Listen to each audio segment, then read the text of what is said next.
Ladies and gentlemen, brace yourselves. We now have fresh statistics in from the Swedish Bureau of Crime Statistics for 2018, and it is shocking and frankly absolutely terrible. As many of you probably know, there's a big problem in Sweden. Many would call it a rape crisis. In fact, according to a report by the Spectator Index, Sweden has the second highest number of reported rapes in the world per capita, with only South Africa coming in at first place having more rapes. 42% of young Swedish women say that they feel insecure in their everyday lives because they're worried about crime. No wonder when you read the latest statistics. Among young women aged 18 to 24, almost 34% say that they have been the victim of sexual crimes. That is 1/3 of all women. Now the latest statistics are out, and these are only temporary statistics released by Sweden.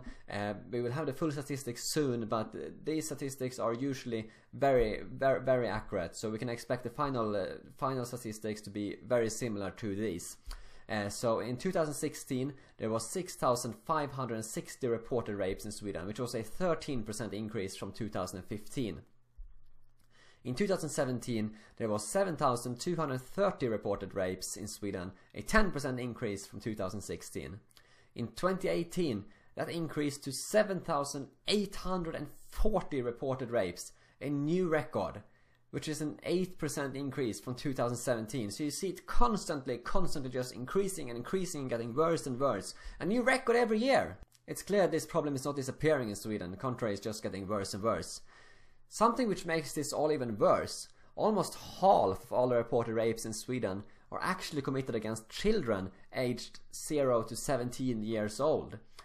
In 2018 there was 3,420 children that were attacked.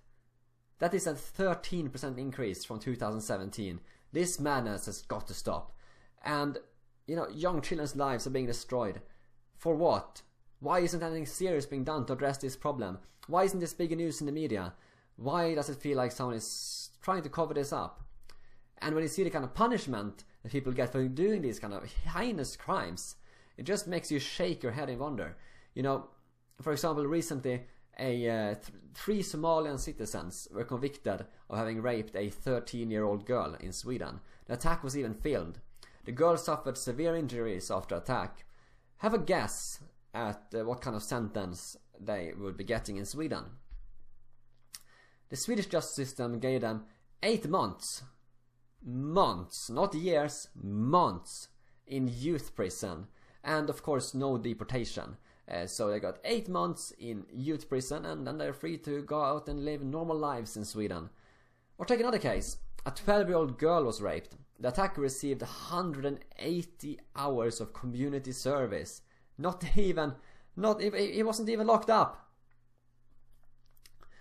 After this attack, relatives and friends of the rapist have been harassing, threatening and hitting the poor girl, and she's even had to go to the hospital. You can see the source for this in the description below. I don't want to show any images here in the video. There are some images in the article that I don't want to show.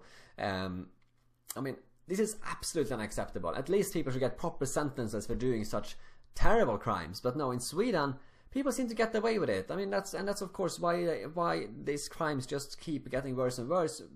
Why there's more and more of these crimes happening, because there's no consequences. People, they just get a few hours community service or a couple of months in prison. It's absolutely insane.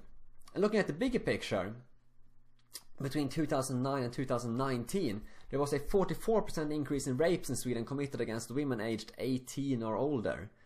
What happened? Why such an increase? Or if you go even further back, from 1975 until 2018, there has been a 1,666% increase in reported rapes. Something went terribly wrong somewhere along this line. What do you think, guys? Make sure to leave your comment below, and if you found this information useful, please make sure to hit that like button, and make sure to subscribe to my channel and turn notifications on, and of course share this video all over the internet. And it wouldn't be possible for me to do these kind of videos without your support. The mainstream media has lots of funding. I have you guys, the viewers. So if you want to support my work at all, please consider sending a few dollars on my Patreon. It's much appreciated. Thank you so much, guys. I'll see you next time. And now a huge thank you to my special Patreon supporters. I couldn't have done this without you. I really appreciate your help, guys.